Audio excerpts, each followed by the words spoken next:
자, 첫 번째 질문 들어가겠습니다, 목사님. 동물은 죽으면 어떻게 되나요? 이런 질문이 들어왔어요. 네, 동물은 죽으면 어떻게 되나?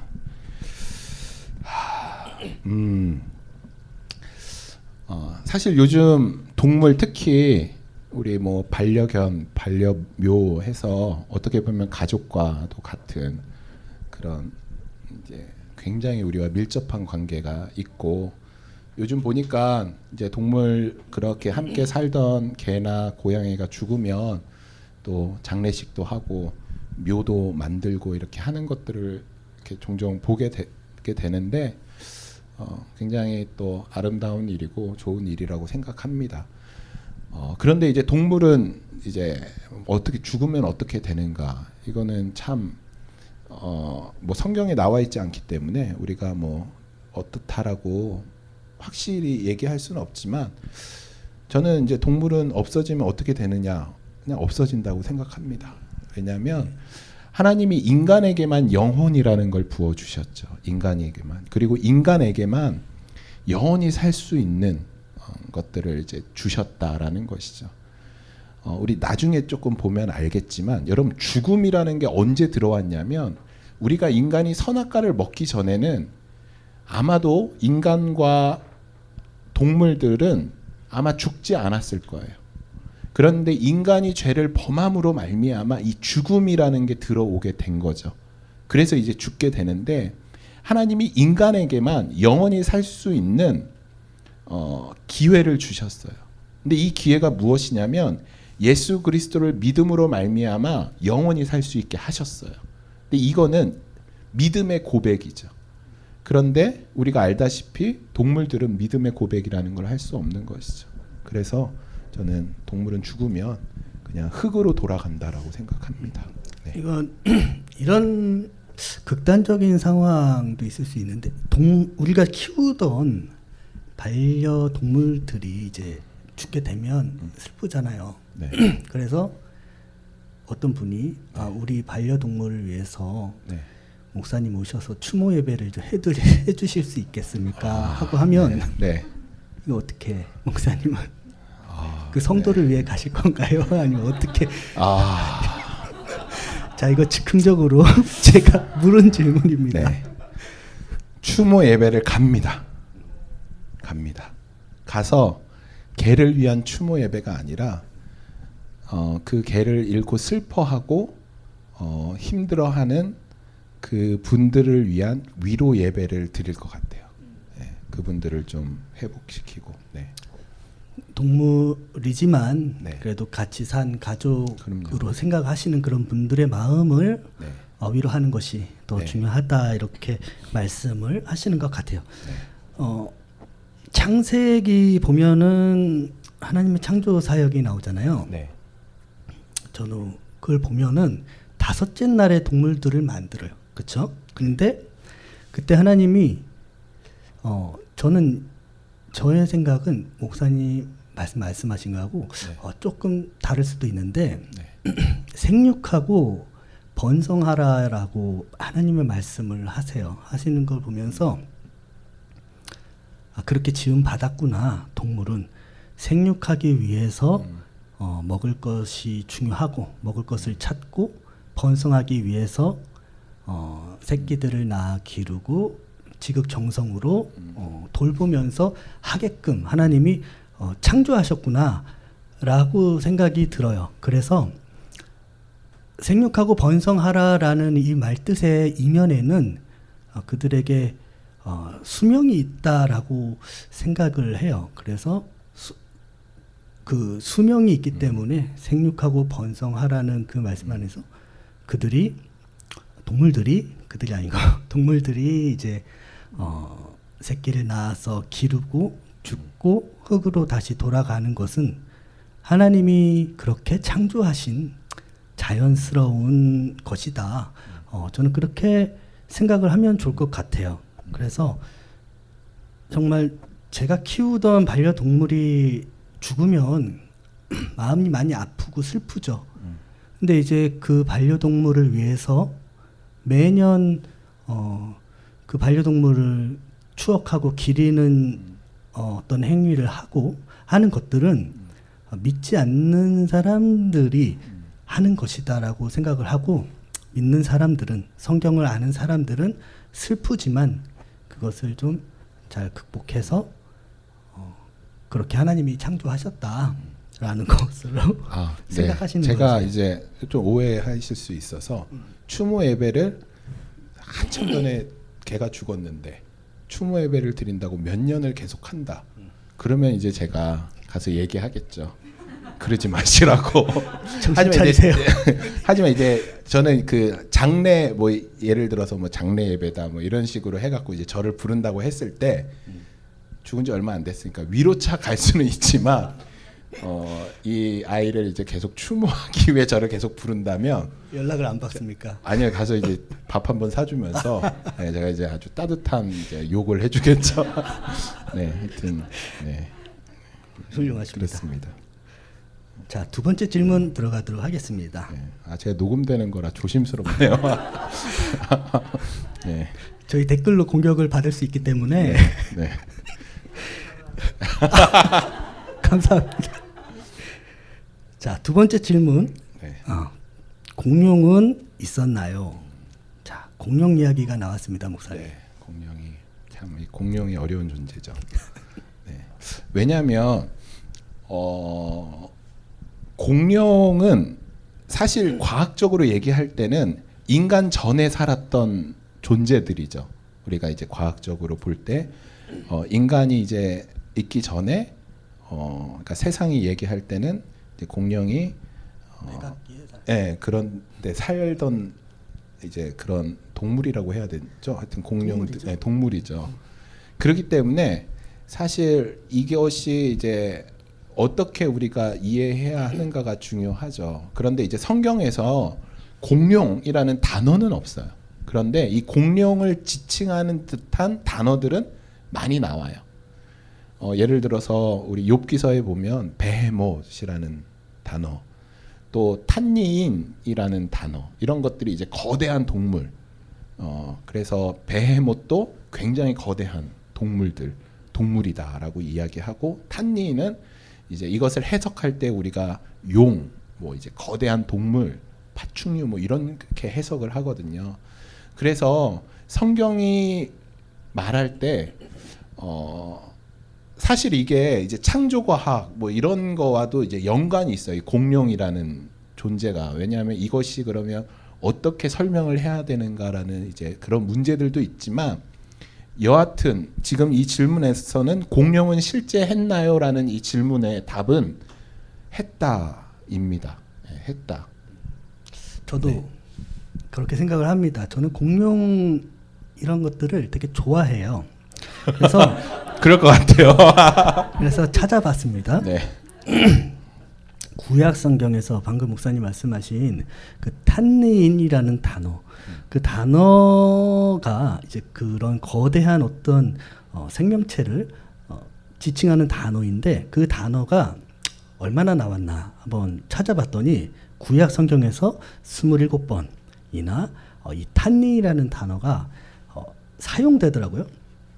그래서 우리 시간상 이제 이 탄닌이 어디서 나왔는지 다 언급은 못해도 제가 조금만 몇 군데 언급을 해보면, 우선 창세기 1장 21절 이제 창조사역 5번째 날에 보면은 이런 말씀이 있어요. 바다 생물들을 창조하시고 새들을 창조하실 때 큰 바다 짐승도 창조하셨거든요. 큰 바다 짐승을 지칭하는 단어가 탄니인이래요. 이 큰 바다 짐승은 탄닌 뭐 그 우선 거기 나오고, 자, 또 어디에 언급되냐면 출애굽기. 자, 우리 7장에 보면은 모세가 바로 왕 앞에서 지팡이를 던집니다. 그게 뭐가 되죠? 뱀이 되잖아요. 그 뱀을 지칭하던 단어도 탄닌 사용합니다. 그리고 신명기 32장 33절 거기에 보면은 그들의 포도주는 뱀의 독이요라는 구절이 있어요. 그 구절에서 역시 이 뱀을 탄니이 지칭하는 단어가 탄니인인데, 킹 제임스 번역본을 보면 여기서는 뱀이라고 번역을 했지만 킹 제임스 번역본에서는 드래곤 이렇게 번역을 하였습니다. 자, 그리고 욥기 7장 12절에서도 욥이 하나님께 하는 말이 있어요. 하나님에게 하는 말 중에 내가 바다 괴물이니까라고 하나님께 그렇게 질문하는 부분이 나오는데 그때 사용되는 단어도 탄네인이에요.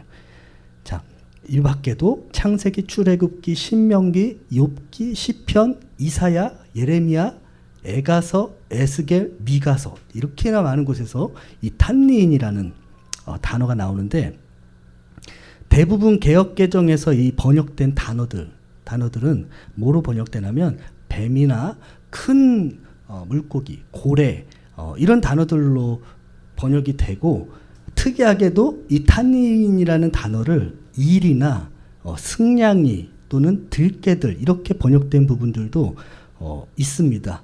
근데 재미있는 부분은요. 여기 에가서 4장 3절인데요. 개역개정에서는 이 들깨들이라고 번역을 했어요. 그런데 킹 제임스 버전에서는요. sea monsters라고 번역을 했어요. 바다 괴물들이라고. 재밌죠? 독특하죠? 그 보면은 이건 이제부터 제 개인적인 생각입니다. 목사님. 미리 말을 해둬야죠. 용은 우리가 상상의 동물이다라고 하잖아요. 근데 전 세계 어느 나라에든지 용에 대한 전설이 없는 곳이 없어요. 그리고 용의 이 생김새를 보면요.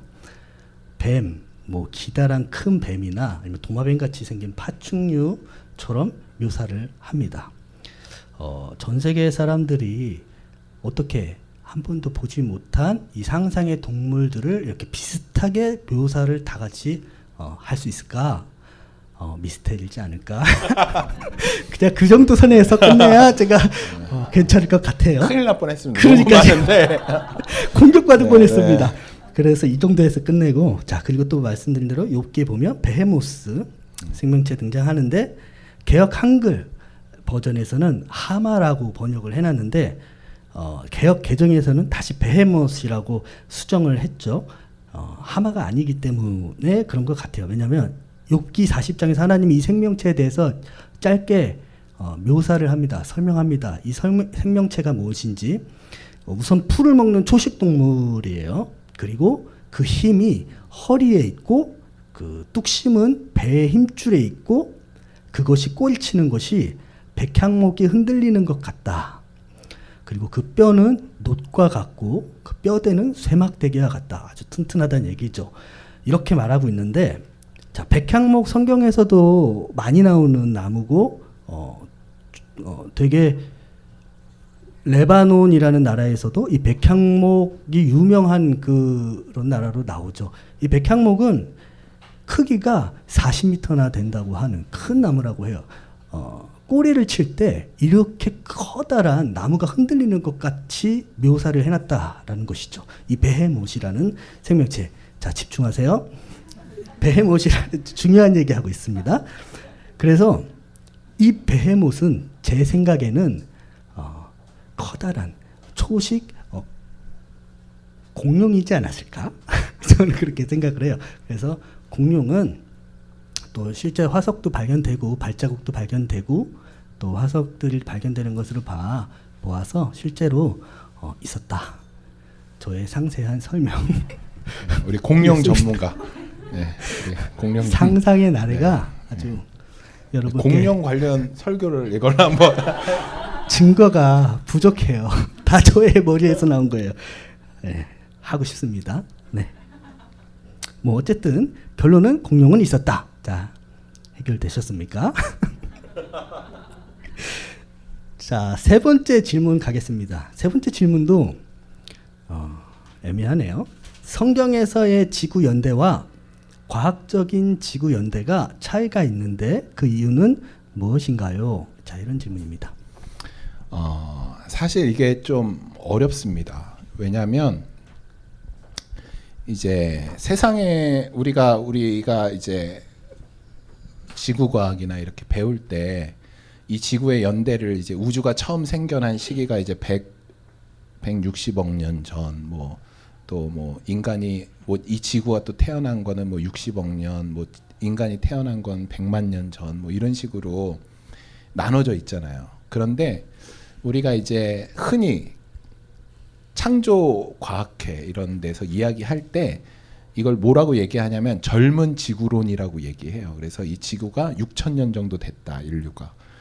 이렇게 해서 젊은 지구론 이제 이야기를 합니다. 근데 이 사실은 요즘에는 이 젊은 지구론을 많이들 채택하지는 않아요. 저 역시도 이 젊은 지구론에 좀 부정적인 부분을 갖고 있습니다. 왜냐하면 이 세상 어떤 과학적으로 드러난 연대나 이런 것들이 굉장히 과학이 발전됨으로 어떻게 보면 사실은 창조 녹음에서 굉장히 조심스럽지만 이 창조과학회나 이런 데서 하는 걸 보면 사실은 많은 전문가가 한다라기보다는 목회자 중심으로 이제 펼쳐지는 데가 많이 있어요. 그리고 이 창조론에서 보면 이 창조론도 굉장히 많이 구분이 되어져요. 보수적인 면에서 진보적인 면. 그래서 정말 최고 보수는 6,000년 젊은 지구론을 채택해요. 굉장히 보수적인데. 근데 어떻게 이야기하냐면 지구를 평평하다라고 얘기해요. 왜냐하면 이 당시 성경이 쓰여진 시기에 지구가 평평했기 때문에 이 평평한 지구론에 대해서 받아들이고 있어요. 그러니까 거기서부터 이제 완전 진보적인 창조론은 어떤 것이냐면 제가 이제 대학원 다닐 때 저기 플러라는 학교에서 이제 수업을 들은 건데 이제 선택적 진화론이에요. 무엇이냐면 진화가 돼요. 사람이 진화가 되는 여러 개가 이제 있는데 그 중에 하나님이 한 종을 선택해요. 그 종을. 그래서 그 종이 아담이 되는 거예요. 그래서 진화가 되면서 이제 이게 아주 이제 극단적인 자유주의, 진보적인 해석이죠. 그러니까 굉장히 스펙트럼이 넓어요. 이 창조론. 요즘에 이제 많은 것들은.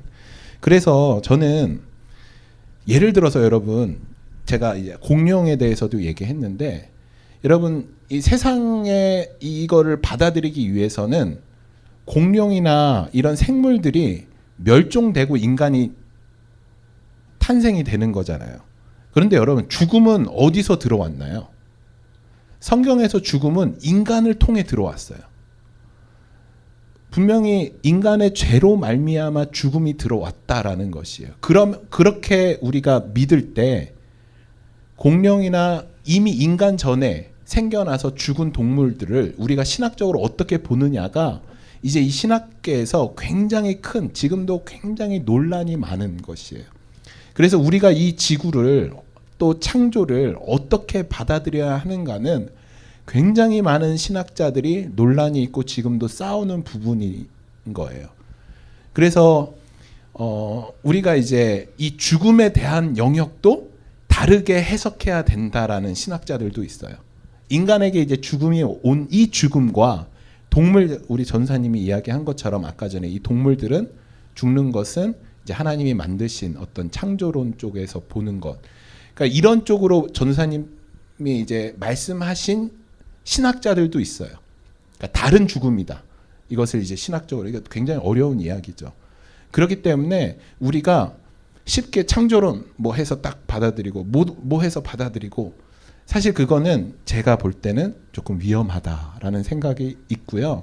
이런 여러 가지 것들을 우리가 고민하고 생각해야 된다라는 필요가 있다라고 저는 생각을 합니다.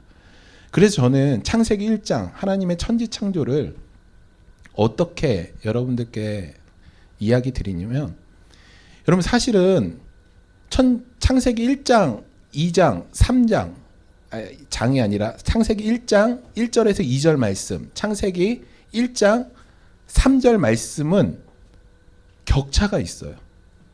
하나님이 천지를 창조하신다라고 얘기한 다음에 보니까 창세기 1장 1절에서 2절을 보면 무언가 있어.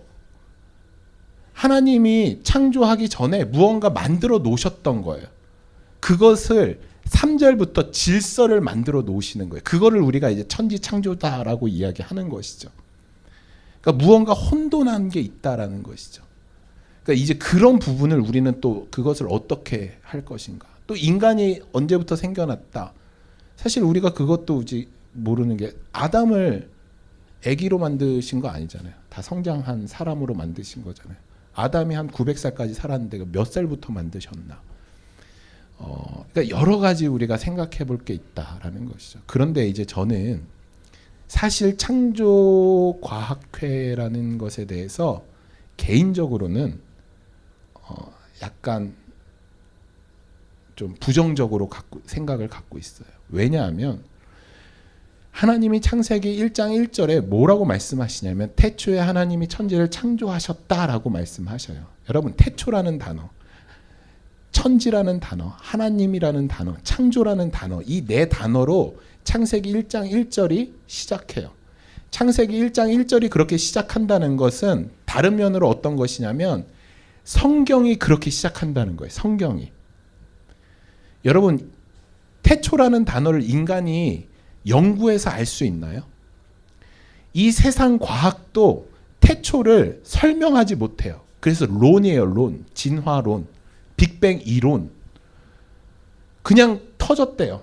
아무 이유 없이 터져서 거기서 아메바가 생겨나고 지구가 우주가 태어났대요. 설명할 수 없어요.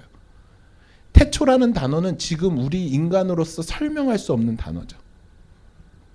여러분 하나님을 설명할 수 있나요? 인간이 하나님 설명할 수 없죠. 태초에 하나님이 천지, 하늘과 땅을 우리가 알 수 있나요?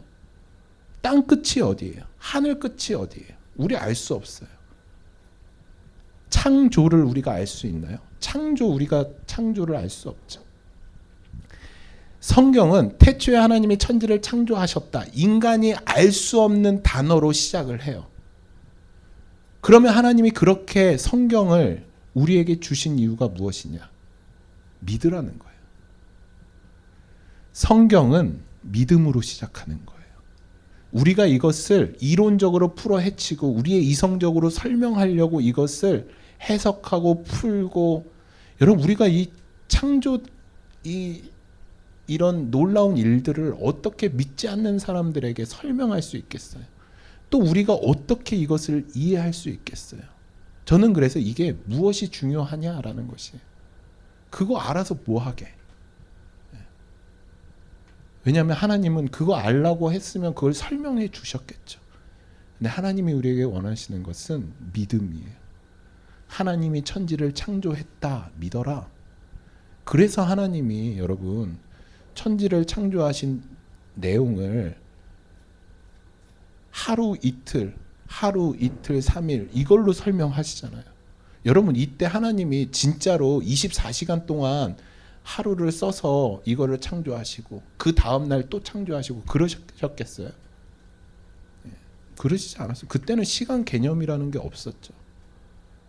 그런데 우리 이해하라고 이렇게 하나님이 설명하시는 거예요. 근데 이걸 우리가 어떻게 이해할 수 있겠어요? 욥기서에서 그래요. 욥이 하나님 나에게 왜 이런 고난을 주셨습니까? 하나님 이렇게 이야기해요. 야, 내가 설명하면 너 이해할 수 있겠냐? 질문하세요. 이해할 수 없다라는 것이에요. 그래서 저의 대답은 연대가 달라요. 또 그 연대 중에 수많은 게 있어요. 하지만 우리가 거기에 집중하기보다는 먼저 이것을 믿느냐 안 믿느냐가 더 중요한 문제다라는 것을 대답드리고 싶습니다. 네, 저도 그렇게 생각을 합니다. 그래도 저는 그게 재밌어서 좀 찾아봤어요. 네.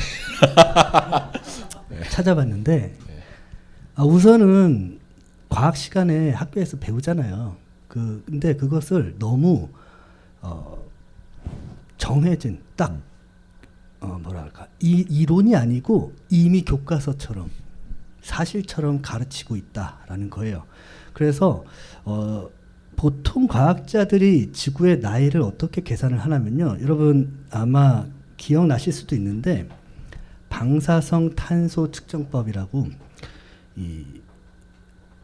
그 방사성 물질 또 아니면 탄소가 이제 반감이 되는 시기가 있어요. 반감기라고 하는데 그 그래프가 어떻게 되냐면 처음에는 확 줄고 그 다음 반감기에는 또 이게 그만큼 덜 줄고 그만큼 반감기는 덜 줄고 해서 이런 식으로 곡선이 됩니다. 그러다 보니까 이 탄소 측정을 하면 지구의 나이가 굉장히 많아지는 거예요.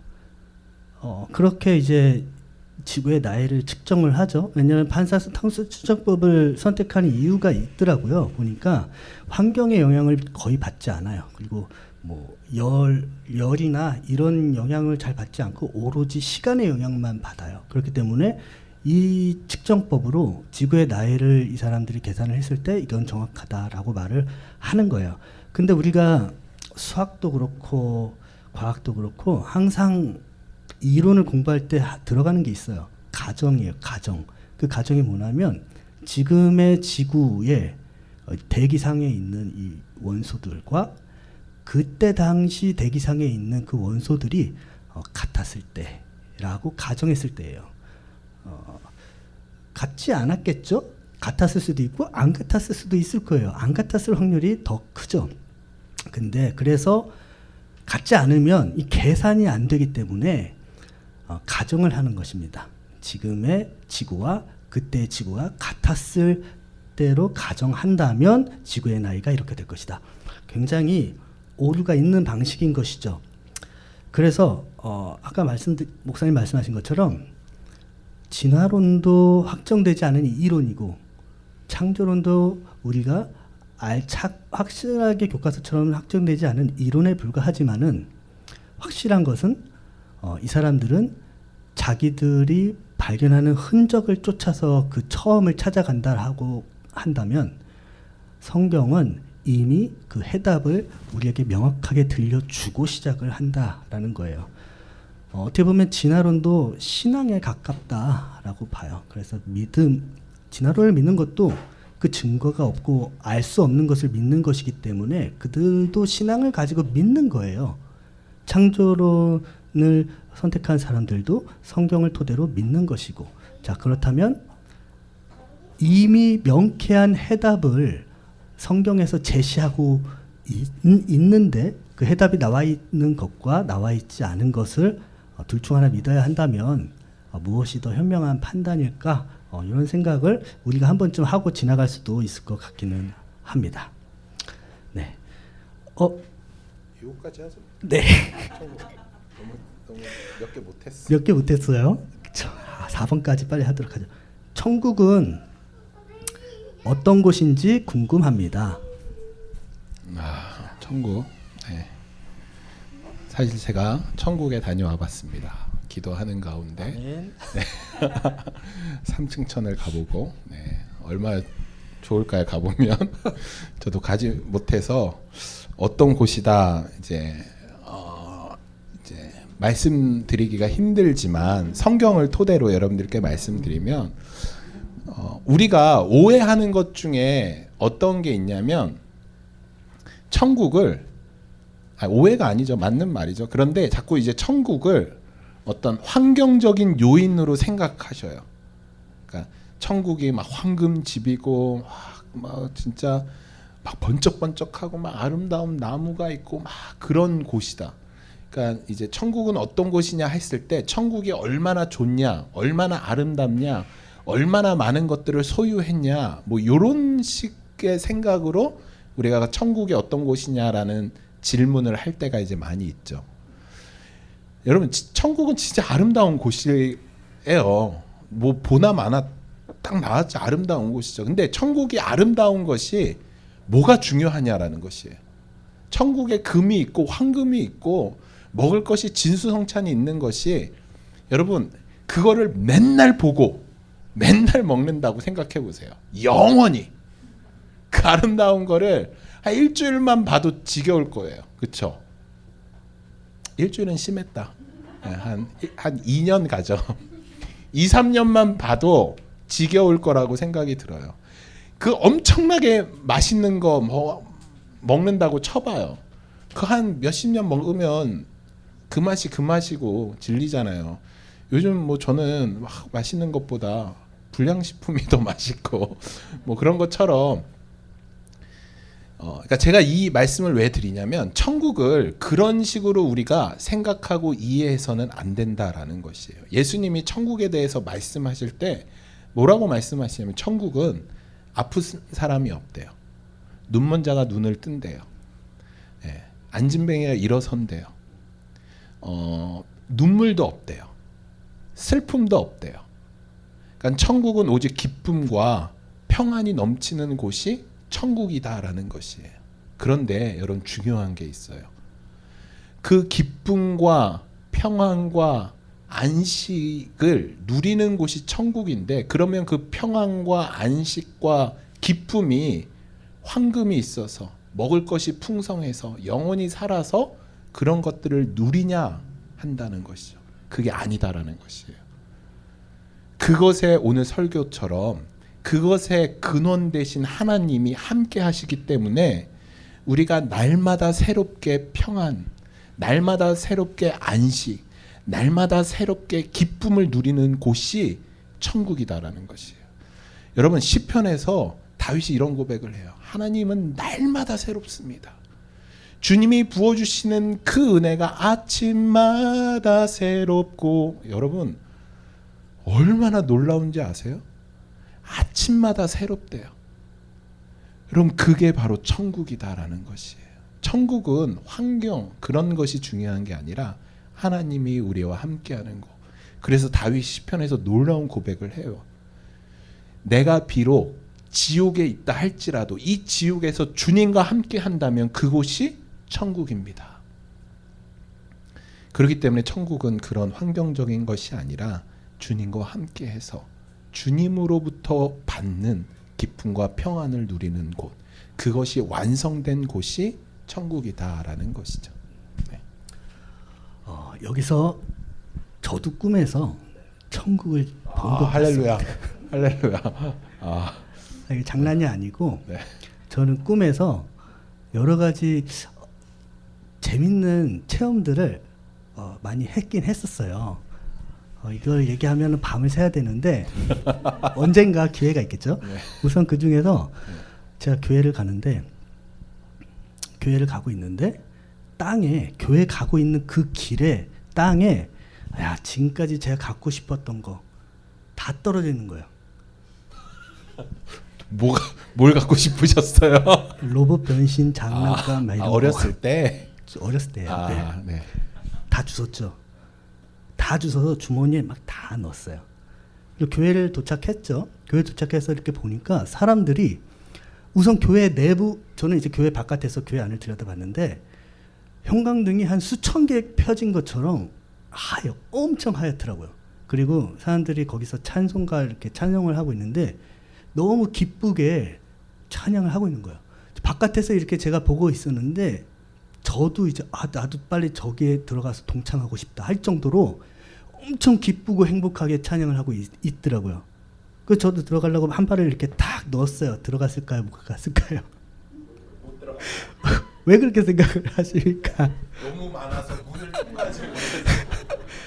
진짜로 못 들어갔어요. 이게 엄청난 하얀 빛이 제 망막으로 이렇게 확 들어와서 제가 주저앉았어요. 그리고 꿈에서 깼는데 그때 퍼뜩 깨달아지는 게 뭐였냐면 내가 길에서 그거 다 주웠구나. 내 욕심, 내 갖고 싶은 거. 그 상태로서 내가 천국에 들어가려고 했더니 난 천국에 못 들어갔구나. 이런 것을 내가 깨닫게 된 거죠. 그러면서 우리 그런 말 우스갯소리로 하잖아요. 천국에 가면 뭐 해요? 찬양하고 예배해. 그럼 나 안 갈래 그러는데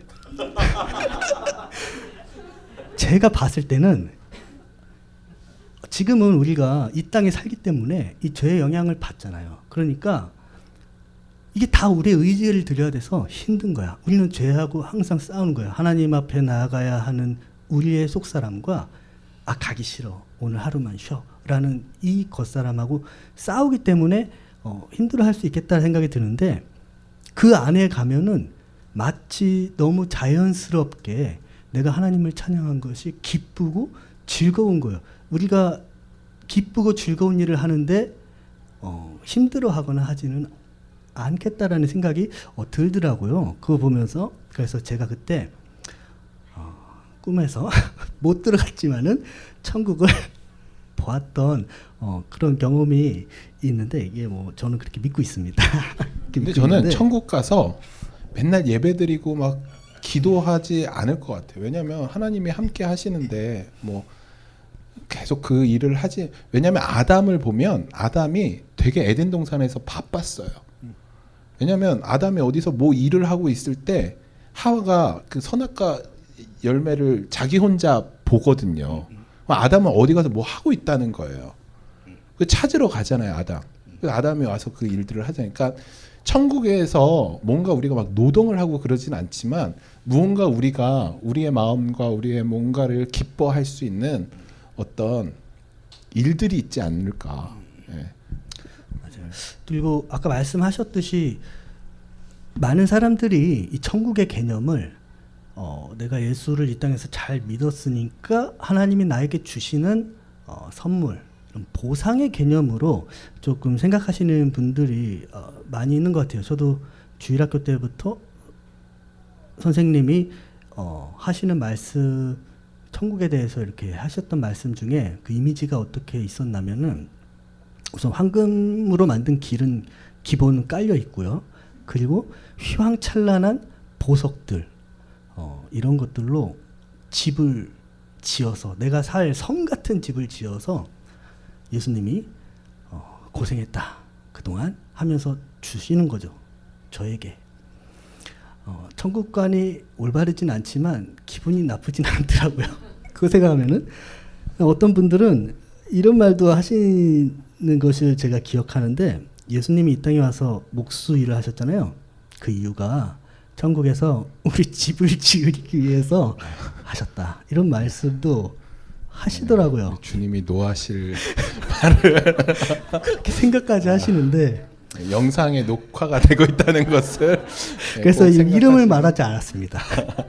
그래서 많은 분들이 그렇게 생각하시는데, 저도 이렇게 성경을 보면 천국이라는 것은 결국에는 만물의 본질을 다시 하나님이 원래 창조하셨던 그 좋았던 대로 회복하게 하는 것이 아닐까? 저는 그렇게 한번 생각을 해보았어요. 근데 제가 이제 조금 이 이야기를 약간 그 성경적으로 얘기하면 천국은 여러분, 저는 이렇게 분명히 말씀에 뭐라고 나와 있냐면 상급이 있다라고 얘기를 해요. 천국에 가면 여러분, 여러분이나 저랑 바울이 똑같은 상급을 받는다면 안 되겠죠? 안 되죠, 당연히. 저는 뭐 바울과 같은 상급을 받을 거라는 생각 자체를 안 해요. 상급이 달라요. 예. 반드시 상급이 다릅니다. 그 상급이 어떻게 주어지느냐는 모르겠어요. 우리 요한계시록 다 봤잖아요. 하나님이 우리 각 개인에게 우리가 한 일에 대해서 칭찬하시고 상급해요. 그리고 믿지 않는 사람들은 심판받아요. 우리는 심판을 받지 않고 상급을 받는 거예요. 잘했다, 충성된 종아 이야기하면서. 그러니까 여러분, 반드시 그거는 있습니다. 상급은 있습니다. 네. 맞습니다. 그래서 제가 생각하는 천국의 모습은 본질의 회복에 초점을 맞췄는데, 이사야서 11장에서 얘기하는 듯이 그 약간의 묘사가 나오잖아요. 이리가 양떼들 사이에서 그 양을 해치지 않고, 사자들이 소처럼 풀을 먹고, 어린아이가 독사굴에 장난을 쳐도 독사들이 물지 않고, 라는 그 모습에서 뭐 사자는 태어날 때부터 육식동물로 태어나서 원래 육식을 하는데요 라고 생각할 수도 있겠지만은 풀을 먹는 데잖아요. 그러니까 죽음은 죄가 온 이후부터 온 것이기 때문에, 죽이는 행위 자체가, 천국은 그게 다 회복이 되고, 그곳에는 말씀하셨던 것처럼 저는 자도 없고 소경도 없고, 이런 불완전한 것들이 완전해지는 것이죠. 그 완전해지는 그 이면에는 그것보다 더 중요한 것은 먼저 하나님이 그곳에 있기 때문에, 우리가 하나님과 함께 있기 때문에 우리가 불완전한 것에서부터 완전해질 수 있는 것이 아닌가. 그런 모습이 천국의 모습이 아닐까 생각하는 거예요. 그래서 우리가 이 땅에 살면서도 하나님과 함께하는 삶을 살아간다면 그 기쁨의 천국의 맛을 조금이나마 엿볼 수 있는 것이 아닐까 그렇게 생각을 해봅니다.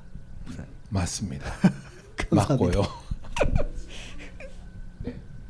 전자도 없고 소장도 없으면 태어날 때부터 팔이 없거나 이런 사람들도 다시 천국 갔을 때는 그 모습 그대로 가는 아니면 어떤 갑자기 팔이 생겨가지고 갑자기 그런 어떤 모습 대답을 해주시죠, 목사님. 두 번째 두 번째. 목사님이 이제 그 바울이랑 했던 그 사도이 다 다른 것처럼 사람마다 다를 거라고 얘기하는데 하나님께서는 이 사람을 천에 있을 그릇으로 만들고 어떤 사람은 귀히 있을 그릇으로 만든다고 한 것처럼 그릇을 따로따로 만들었잖아요. 근데 그 이제 믿음이 없는 사람들을 봤을 때는 그렇게 만들어 놓고서는 상급도 따로 준다는 건 공평하지 않나라는 생각을 가질 수도 있지 않을까 싶어요. 네. 첫 번째 질문에 대한 것은 우리가 죽잖아요. 우리에게 이제 이걸 이제 죽음이라고 제가 표현했지만 여러분들이 이제 이 세상에서의 그 호흡이 멈출 때 눈 깜짝이에요. 이렇게 호흡이 멈췄다 뜨면 주님 품에 있는 거예요, 우리는. 그러니까 죽음의 순간이 우리에게는 다가오지 못해요.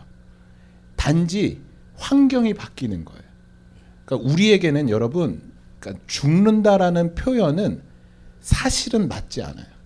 호흡이 멈췄다가 뜨면 우리는 주님 품에 있게 되는 거죠. 그런데 우리가 다시 주님 품에 있을 때는 우리 육신의 몸이 그대로 있느냐, 혹은 우리가 달라져서 있느냐라는 것이에요. 저는 우리 육신의 몸이 그대로 있지 않다라고 생각해요. 왜냐하면 변화돼요. 예수님이 변화산에서 모세와 엘리야를 만났을 때 왜 변화산이냐 그러면 그 산 이름이 변화산이 아니에요. 산 이름은 달라요. 예수님이 변화됐기 때문에 변화산이에요. 그러니까 영적인 존재로 하나님 나라의 백성으로서의 모습이 달라지는 거예요. 그래서 이제 질문을 하잖아요. 그러면 그 아내나 뭐 가족들 다 못 알아보고 또 뭐 부인이 예를 들어서 뭐 이스라엘 같은 경우 형이 죽으면 그 동생이 형의 아내를 부인으로 맞이해야 되는데 천국 가면 누가 진짜 부인이냐? 여러분 그런 것들이 그러니까 회복이 되는 거예요. 해소가 되는 거예요. 뭐 형제 자매도 못 알아보냐? 저는 그렇지 않다고 생각해요. 이것이 우리가 지금은 그냥 피로 맺어진 이 가족인데 예수님이 이 땅에서 교회를 세우신 이유는 우리 교회가 한 공동체라는 것을 우리가 여기서 경험해라라는 거예요. 그럼 천국 가면 어떻게 되냐? 우리가 다 한 공동체가 되는 거예요. 한 몸이 되는 거예요. 그것을 우리가 경험할 수 있는 새로운 영역으로 간다라는 거죠. 우리가 이것을 사실은 이해하기는 힘들지만 지금의 그냥 그대로의 모습대로, 그래서 뭐 지금 뭐 그러면 아기 때 죽으면 막 아기가 있는 건 아니잖아요. 그러니까 새로운 형상으로 거듭남의 모습이 되는 거죠. 두 번째 질문에 대한 것은 그러면 그렇게 얘기했을 때 공평이냐 공평이 아니냐. 예를 들어서 북한에 태어났어요. 지하교회 아무 일도 못해요. 그냥 거기서 자기가 할 수 있는 일은 오로지 그냥 주일날 뭐 예배 드리는 거 요거밖에 할 수 없어요. 그런 사람과 전 세계를 누비면서 하나님의 복음을 전한 사람의 상급의 차이가 있지 않냐. 여러분 하나님이 우리에게 주시는 상급은 우리가 어떤 일을 했느냐, 어떤 일을 많이 했느냐로 판단하지 않으신다고 생각해요. 하나님이 우리에게 상급을 주시는 것은 우리 자체를 평가하실 거예요.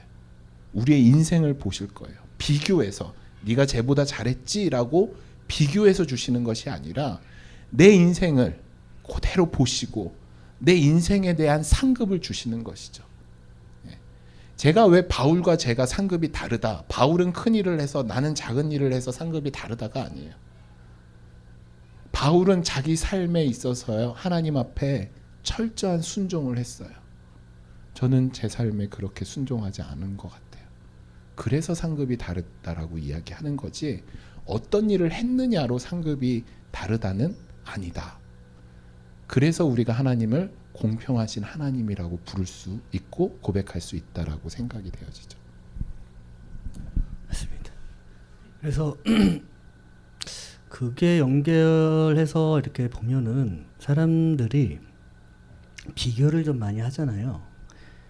나는 저 사람보다 못해. 저 사람은 내가 봤을 때 훌륭한 것 같은데 비교해 보니까 같은 일을 하는 사람이라고 했을 때 봤을 때도 나는 좀 떨어지는 것 같아. 나는 아무래도 이 사람하고 비교해 봤을 때 내가 좀 열등한 것 같아. 이런 생각을 하게 되잖아요. 그럴 때 이제 유튜브에서 어느 목사님이 하신 말씀을 제가 들었는데요. 그 사람의 인생에서 만난 하나님이 봤을 때 이 사람은 이 사람의 인생에서 최고예요. 우리는 절대 따라할 수 없고 따라갈 수도 없기 때문에 비교하지 말고 내가 만난 하나님 앞에서 내가 할 수 있는 최선을 다하면 다른 사람들이 나를 봤을 때 나는 최고인 거예요. 누구도 나를 따라올 수 없고 하나님 앞에서 내가 그 주신 그 소명대로 내가 순종하고 살아갈 때는 거기에 맞게 하나님께서 사용하시고 상금을 주시는 것다라고 말씀을 하셨거든요. 저도 거기에 은혜를 많이 받았는데 그런 것 같아요. 우리 다 각자 갖고 있는 그릇이 다르다 할지라도 우리가 하나님 앞에 어떻게 집중해서 나아가냐, 오늘 설교 말씀처럼 예수 그리스도께 집중해서 나아간다면 우리는 모두가 큰 상급을 받는 그리스도의 자녀이고 라고 생각을 합니다. 네, 그렇습니다. 자, 오늘은 우리가 여기서 마쳐야 될 것 같아요. 그렇죠. 다음 시간에 또 하지 못한 것들을 이어서 계속해서 하도록 하겠습니다. 그래도 여러분들 이렇게 일주일 동안 또 지내시다가 궁금한 거나 신앙적인 질문이 있으면 계속해서 보내주시면 저희가 계속해서 준비하고 있다가 하나하나씩 해 나가도록 하겠습니다.